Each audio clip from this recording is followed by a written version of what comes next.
Welcome back to the Coach Tim Beck Show, presented by CDL Electric. Eddie Lomchek along with Coach Beck, live at Chatter's Restaurant and Bar here on Mondays throughout the Pitt State football season. Hope to see you down here and stick around. Monday Night Football on full display here, so we'll keep you entertained if nothing else. One final drawing here tonight for a $25 gift certificate to Chatter's and the House of Wings here, so this is a good one. Coach is going to mix it up good and see if we can't get a first-time winner tonight, and we do. Dylan Crozier. Come on down, Dylan. So he just left. Yep. Sorry, Dylan. Draw another one, Coach.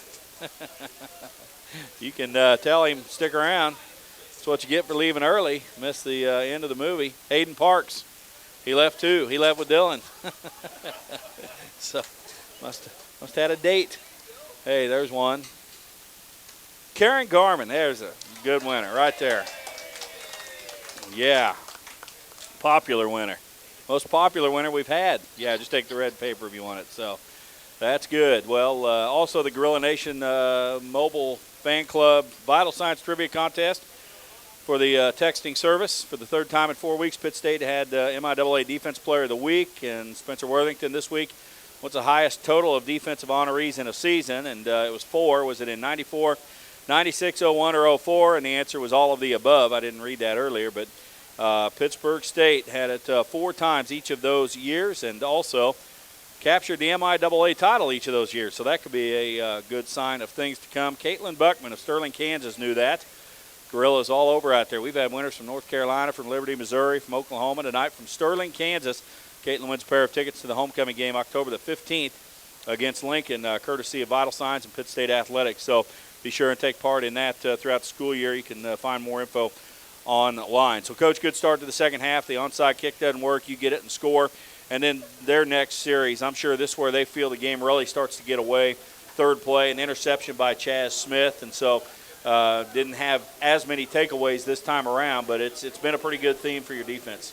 Yeah, some turnovers along with some sacks like we had in that game really, makes a huge difference on what they're doing offensively. So, Chaz has had a really good start to this season and really getting into some great positions as far as where to be at the right time, right place, and we've moved him around a little bit from free safety to bandit position, so he's had to move back and forth a little bit, but has a really good understanding what the coaches are wanting him to do back there, and just is playing fast and getting himself in the right positions. Yeah, coach's kid, and you can say that about Nate Dreiling. Are there certain things with those guys you just see different instinctive type players? Yeah, I think so. When you talk about the Smith boys, they've been playing in the backyard for 100 years, and they've worked hard at doing those kind of things, and that makes a difference. And Nate, you don't see many high school kids and college kids that their dad drags them around to coaching clinics throughout the summer, and I've seen Nate at more coaching clinics than I have any other student like that. But yeah, it definitely does make a difference. Well, Chaz gets that takeaway. You would end up turning it over on downs. That's when Bryson tries to go over the pile. Would you rather see him just lower it in there?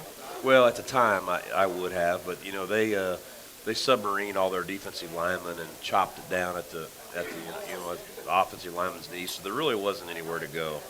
I thought the spot could have been a little bit better. I thought we were a little closer than what it showed, but that's part of it. We've got to be able to handle those things. Well, the good news, your defense would rise up. They go 3 and out, and then you come back. Great field position after only a 26-yard punt.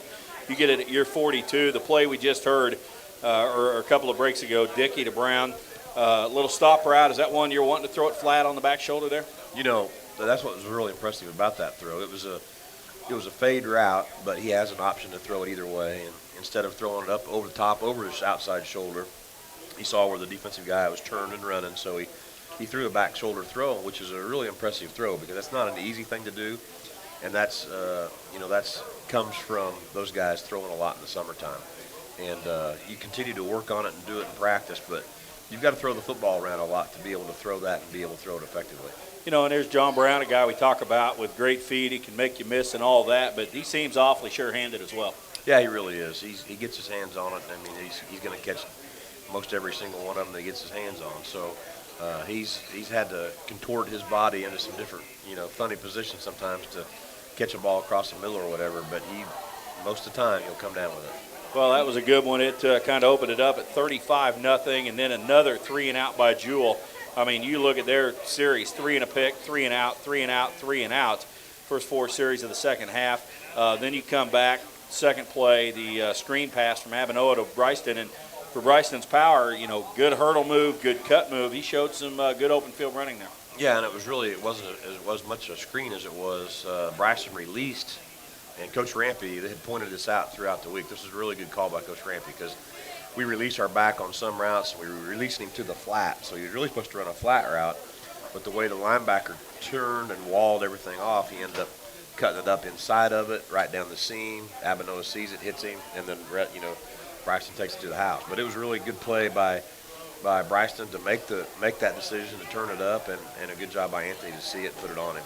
And then you talk about Bryson, a big back that can run that hurdle or, hurdle that tackler or make that cut. How much of that, too? I know he's worked hard to get in better shape in his time here. Yeah, he really has. I thought he looked fast on that play. I thought he looked faster than maybe he has at times. He got a chance to get out in the open because there's so many things that Bryson does that's in between the tackles. Right. So he doesn't get a chance to really get out in the open field so much. So it was nice to see him be able to take it the distance. That was a 53-yard pass, 4-minute mark of the third quarter, and just like that, it was 42-0. So Pittsburgh State really putting it down. Jewell will go 3 and out. You come back next series, you're moving the ball, a couple of first downs. Anthony throws an interception over on your sideline, and that almost looked like one he was trying to throw away. The guy made a diving catch. Yeah, he had to be trying to throw it away. He just was trying. I think he was just trying to get rid of it. Just didn't get it out of bounds far enough, and there was that. He was the only guy around, so it's what he had to be doing. Yeah, when you're throwing it away, go ahead and throw it away, I guess. Absolutely. But that's one of those things. Their guy made a good play as well, so tip your hat. Jewell will go down. They get their only touchdown, a nice drive for them, 9 plays, 84 yards, and turns out that would be more than a third of what they would get for the night. But you come right back, a lot of 2s and 3s in the game, and have a 6-play drive that covers half the field and end up punching one in with Justin Woods. It was a long run, 23 yards, but talking about those backup O linemen, I know you feel like you have some good young ones there, and so a chance for those guys to get on the field. Yeah, it really was. We've got, of course, Tyler Smith starting as a redshirt freshman. We've got Oliver Benegas, who's a redshirt freshman, and Cale Kerrigan, who's a redshirt freshman, and just several guys there that got an opportunity, and then bring in Justin Woods, and who moves back and forth a couple of times now, but he's been at corner and running back and back to running back, and so he came over, got a few reps throughout the week, and we wanted to have that option just in case something happened to some of our backs that we could put Justin in case, since we didn't have Spradling, and so we were able to get him in there and run a little read play with him, and Justin's got some speed. He showed it on that play. It looked like you came out of the game healthy too. I know Jason didn't play with the arch, and hopefully we'll get better soon, but you get in games like that, there's nothing better, I guess, than getting to play everybody and having them all at the end of the night. Yeah, exactly. I don't think we had any major injuries, and so getting everybody some playing time and getting in the game, a nice crowd that we had, it ended up being a great evening for us. Our big hit of the night was Trace Goad on kick coverage. He just knocked that guy parallel, and young linebacker and good physical downhill play there. Yeah, it really was. He was our coaches picked him as a big hit as well. So. And that's a neat thing, for those guys to, here he is, he gets to get on the kickoff team, and then he makes a huge play and ends up being the big hit player of the week, which is a big deal for him. And you talk about a lot of young people, but I thought one guy, he's a senior that had a good game. The second-year player is Cody Moore out of Columbus, came in from Fort Scott, and seems like one of those guys. He's not the biggest, but has a good motor. Cody's really came a long way, and he was an offensive lineman at Fort Scott Community College, but they just always talked about how strong and aggressive he was and quick as an offensive guard. And so he came in here, and we needed help at defensive tackle, so we moved him there. He played it in high school, and boy, there's just a huge difference between last year and this year. And Cody's really, really, really playing well, and he's something to be reckoned with in there because he's strong and quick. Well, that's a good thing. Good low pad level. All those things matter on the line. Another young player I thought made a couple plays for you. Kind of a safety position as a redshirt freshman out of Blue Valley. Tyler Disney is a kid with pretty good upside. Yeah, he really is. He's another guy that, he could maybe play a couple different positions, but he plays fast and was a really good, strong safety type player at Blue Valley High School, and we're excited about him. He'll hit you. He showed it on some kickoffs. And I thought too, Eric Brantley is a redshirt freshman linebacker, a guy that Kansas City, Missouri, and it's such a big adjustment for kids, and they're also decorated in high school. But is he a guy that can bring some athletic ability to that position? Eric Brantley was our special teams player of the week because of the way he covered on kickoff. So he had a really good night.